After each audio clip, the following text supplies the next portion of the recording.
It's always important to consider what is the manufacturing cost versus the sale price. In process development, you have the greatest potential for impact when that delta is significant, when that ratio is significant. Hey, smart biotech scientists, welcome back. Are you looking for strategies to facilitate a smooth transition from the lab into a large-scale facility? Well, then you are in for a treat today because we are in the middle of a conversation with Neil Templeton, who is a director in Upstream process development at Solid Biosciences. And in the first part, we looked at how you develop a clear roadmap for a successful journey from the lab to the large-scale facility. So please go back if you haven't listened to that one and listen to part one. And today, we are continuing our journey. We are zooming out, looking at the different modalities and in particular at gene therapy. And we are asking the question, how can we drive down the costs in the gene therapy space? These are Neil Templeton's opinions and not his company's. Are you juggling the complexities of CMC development while trying to enjoy the beauty of biotech? Have you ever wondered if there's a way to simplify bioprocessing?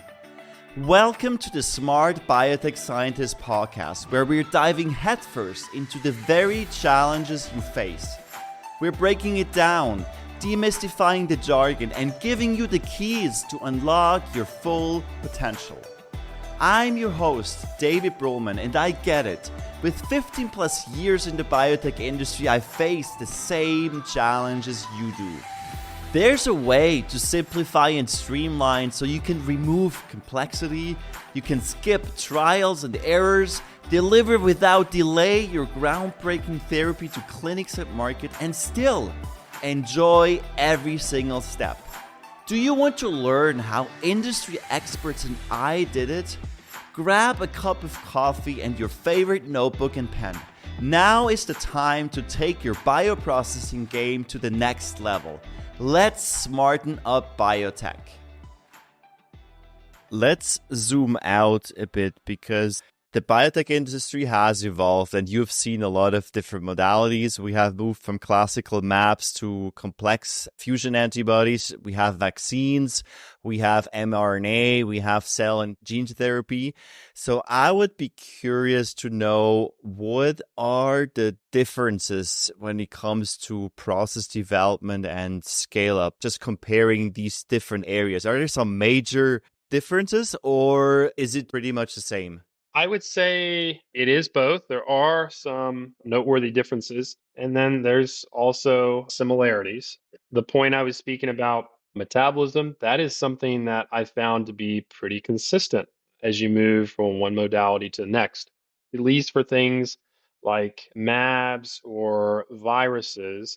By biomass assessment, most of your product is still protein, and these sort of energy-based assessments, and I say energy, I'm talking about glucose or lactate or whatever it is that you have that you can measure in high throughput. But protein is energetically the most demanding macromolecule to make, far more so than that of a lipid or a carbohydrate or a nucleotide. So that's one thing that's fairly consistent. Viewing things with a metabolic lens is fairly consistent across the modalities. Maybe no surprise for you to hear me say that. But then maybe inconsistency.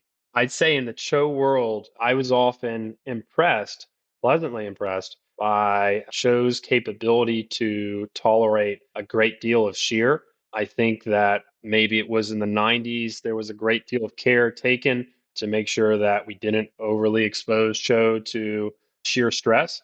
That's something that you'll find in literature.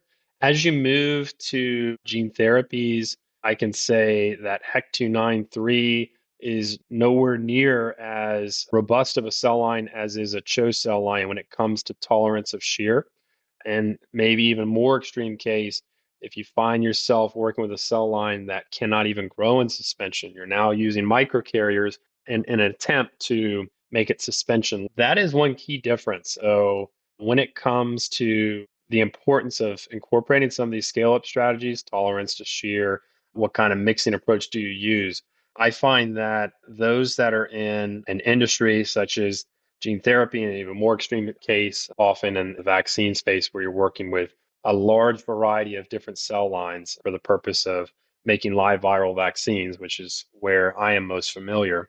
You really have to be cautious on the front of, well, I need to evaluate what is the shear that is being brought into the system from choosing one impeller size to another. And that is one difference I'd say I've experienced in the process development side of things. I'd say another difference once you zoom out a little bit and you think, okay, I'm working with a large company, process development is just one part of it. Things tend to be fairly well established and mature in monoclonal antibody space. We have a much more, not chemistry, but chemistry like understanding of what is the product. I mean, we can model what the shape of a mAb looks like and how different proteins interact each other in terms of charge. We have a pretty good understanding of that. It's much more black box once you move into vaccines and to a general extent, gene therapy. So, with that in mind, I feel that's another difference in that you're often scratching the surface a lot more so with your analytics and understanding how does your product work? How does it fail in the clinic? It's a little bit more empirically based and a little less theoretically based. And that does influence how you view your overall product. Yeah, in short, those are some of the key differences I've seen. Now let's talk about your current field, the gene therapy, because your passion is to make medicine more accessible by reducing costs. Now, gene therapy is anything than cheap, right? Because recently the FDA approved two gene therapies to treat sickle cell anemia, and the treatments are anywhere between 2.2 million and 3 million dollars, which is massive. So there is still much work to be done to make gene editing treatments widely available. So how can we as scientists and engineers decrease the development and the manufacturing costs? I would say on the COGS front, it's always important to consider what is the manufacturing cost versus the sale price. In process development, you have the greatest potential for impact when that delta is significant, when that ratio is significant. If you find yourself where your cost of goods are 1% the sale price, well, even if you're the best there ever was, and you reduce the cost of goods hundredfold, now you're looking at a situation where instead of 1%, it's 1/100th of a percent. And the impact on that of what's the sale price might be pretty small. So that's maybe one factor I'd point out at the top. It's not equal amongst all modalities. In the gene therapy space, things are pretty immature. And as a consequence of that, you have a lot of low yielding processes out there. And to make up for that, also to make up for the fact that in gene therapy, in some cases, you're not sickle cell anemia, to at least not to the same extent, but when you're in a true orphan drug state where there's very limited patients out there that are in need of your drug, you're always going to be fighting against this. We're only going to sell so many of this, so we need to list it at a higher price. That's a factor that's outside of that last one, at least, is a factor that's outside of process development engineers, I guess, envelope of control. But how is it that you can go after decreasing cost of goods? I guess the approach that I like to take to start is to say, well, what are all the components of my manufacturing process?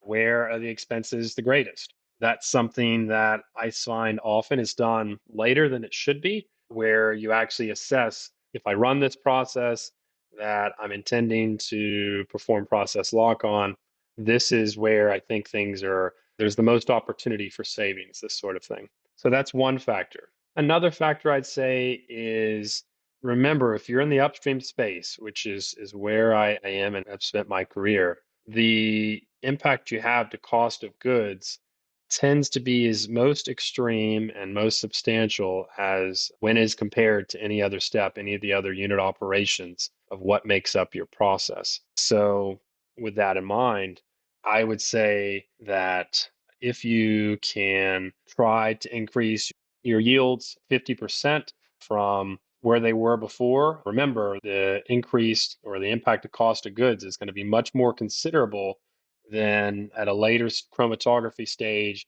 where you increase your yields by the same margin. It's always going to be more impactful to go after the top line and trying to increase the yield of your process. So I guess you asked, what are the strategies you use to go after cost of goods? Those are two of them. The impact is often much more dramatic in the upstream space than it is in later stages, downstream stages. But if you're going to, that's just a general sense. If you're going to make a statement like that, you better do a cost analysis and actually understand, well, where are the costs of your process? So that's maybe some general guidance.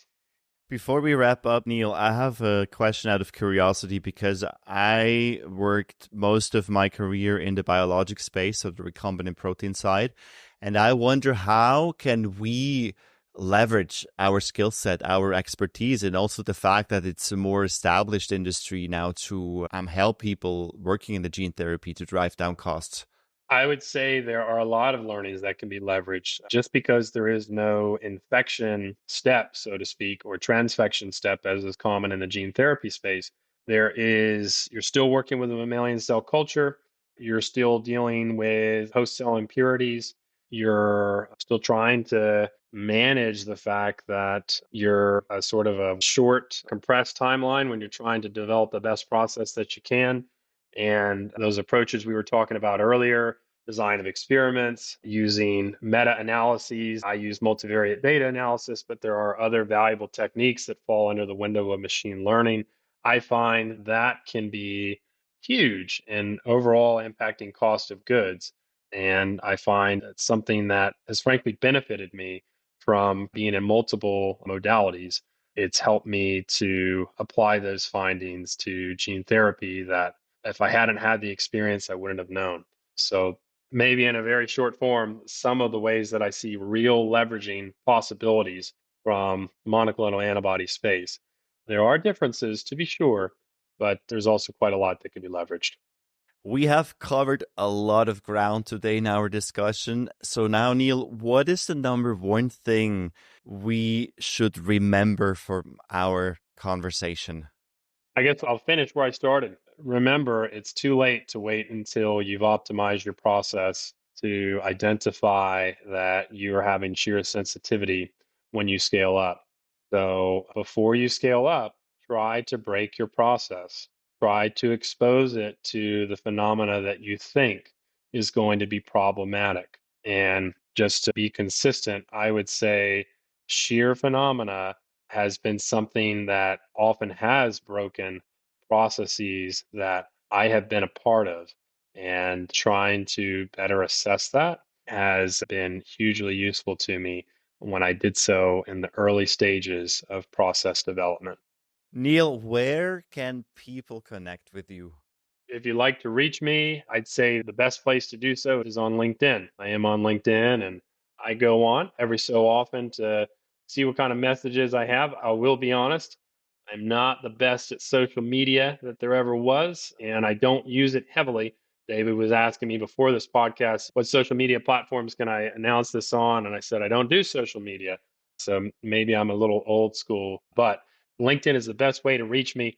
I do go on the platform on a regular basis. So questions come up, please reach out to me there.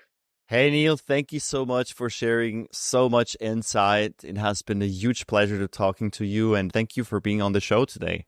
Hey, thank you, David. Thank you for having me, and I enjoyed it. All right, smart scientists. That's all for today on the Smart Biotech Scientist podcast. Thank you for tuning in and joining us on your journey to bioprocess mastery. If you enjoyed this episode, please leave a review on Apple Podcasts or your favorite podcast platform. By doing so, we can empower more scientists like you. For additional bioprocessing tips, visit us at smartbiotechscientist.com. Stay tuned for more inspiring biotech insights in our next episode. Until then, let's continue to smarten up biotech.